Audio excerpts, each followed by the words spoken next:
بسم الله الرحمن الرحيم. الحمد لله رب العالمين، الصلاة والسلام على أشرف الأنبياء والمرسلين، صلى الله على نبينا محمد. ugu horeyn ilaahay baa mahad leh subxaanahu wa tacaala. intaas kadib waxaan u mahad celinaynaa dhammaan shacabkii reer somalilan ee ka qayb qaatay dhibaatadii ka dhacday soo qawaaheen saxaafadda madaxa bannaan iyo kuwa dawligaaba sidii wanaagsanayd ee ula qaybsadeen dhibaatadii shacabkooda soo gaadhay, warkaa u soo tabiyeen bariya galbeed iyo meel kastoo loo baahnaaba ay u gaadhsiiyeen. waxaa mahadle madaxda ugu sarraysa dalkan somalilan, madaxweynaha, maayarka caasimadda, golihiisa wasiirada, golaha wakiilada, dowladaha hoose ee golayaasha deegaanka, cid kasta oo madaxa oo shacabka muxuu ahaye madaxdiisa ka mid oo gurmad iyaguna sameeyey oo gurmadkii ugu horreeyey aynu inagu badhigoo ahayn aad bay iyaguna mahadsan yihiin.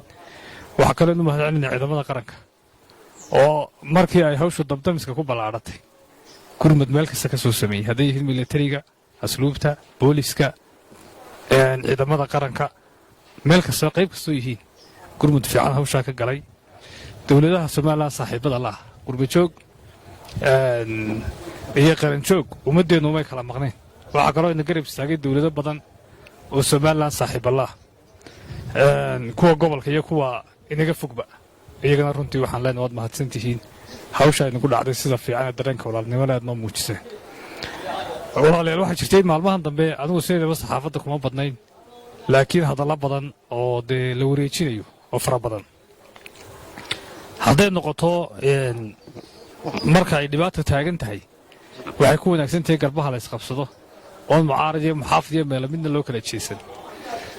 suuqii waaheen waad ogeydeeno waa la siyaasadeeyey, waa la wareejiyey, hadalkiisa waa la badiyey. war qofkii wax taray waxtar baan leenahay, kii waxba taraynuuna dadkan iyagaa walaala ee hadalka dhibtale iyo xanafta ka dah. horena waa loo yidhi, iminkana baaq dheer baanu ku celinaynaa. labada qof ee walaalaha ah ee kaaryoonahooda isku xigay, ee meheradooda isku xigtay, ee dukaankooda isku xigay, ee wada gubtay, ee labadooduba wada dhibaataysan sabab u kala qabyaaladayso oo kana aad taa 200 baa siinaya reer hebel baa soo diray, kana aad taa waxba siin maayo isagu reer hebel maaha. war dalkeena iyo qarankeena midna anfici mayso. dadka waxaa sameynayaan ka xishoodaan. waxyaaba aad loola yaabo waxa ka mid ah dad ka mid ah xisbiyada somalilan ka muuqda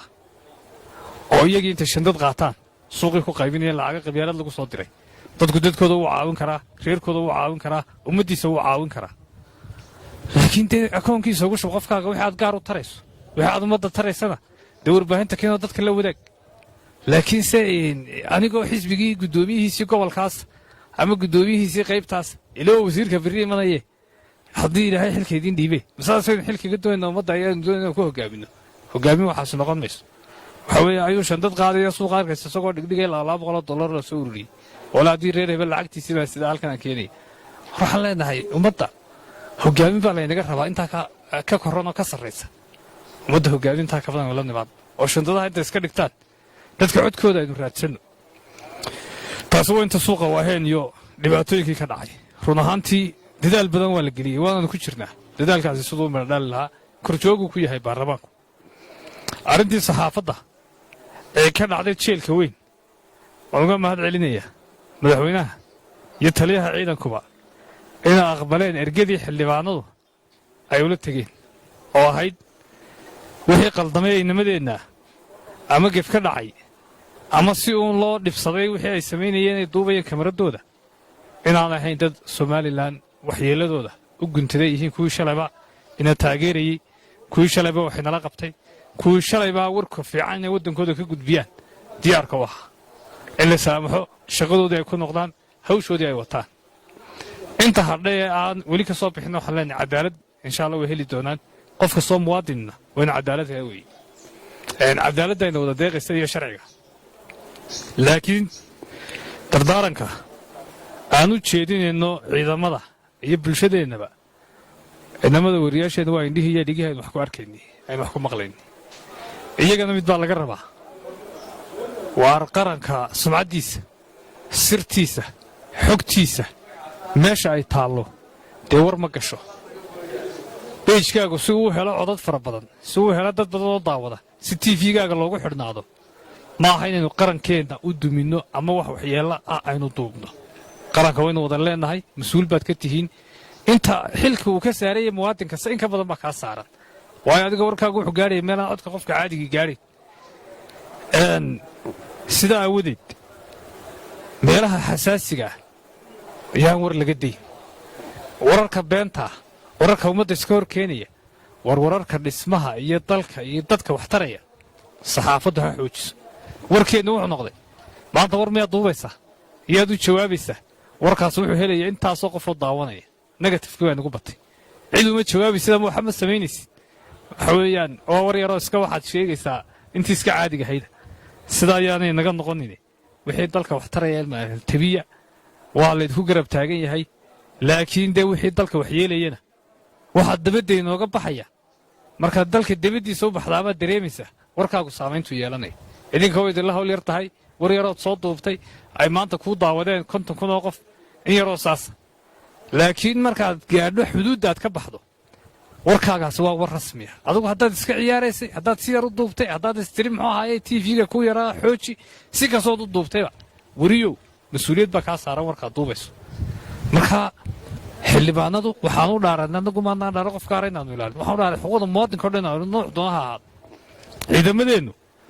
waa nimanka aynu nabadgelyadooda kamaradaha ku sidataan mooryaantiiyo tuugga aanu idin helahayn annagu aanu xildhibaankuna sharciga aanu ku fadhino ciidanka yaan la siyaasada siyaasaddan uu ka reebay